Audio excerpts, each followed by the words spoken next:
शरद पवारांना नोटीस पाठवणाऱ्या चिल्लर आमदाराला जनता जागा दाखवेल असा हल्लाबोल शरद पवारांच्या राष्ट्रवादीचे उमेदवार बापूसाहेब पठारे यांनी केलाय।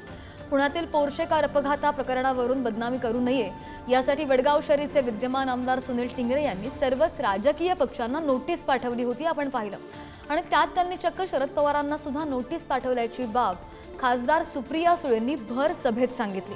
त्यानंतर पठारे यांनी सुनील टिंगरे यांच्यावर जोरदार टीका सुद्धा केली। पात्रता नसताना सुद्धा त्यांनी शरद पवारांना नोटीस पाठवली। आता वडगाव शहरीमधील नागरिकच त्यांना त्यांची पात्रता दाखवून देतील। शरद पवार ईडीच्या नोटीसीला देखील घाबरले नाहीत आणि त्यामुळे एखादा चिल्लर आमदार जर त्यांना नोटीस पाठवत असेल तर जनताच त्यांना त्यांची जागा दाखवेल असं सुद्धा पठारे म्हणाले।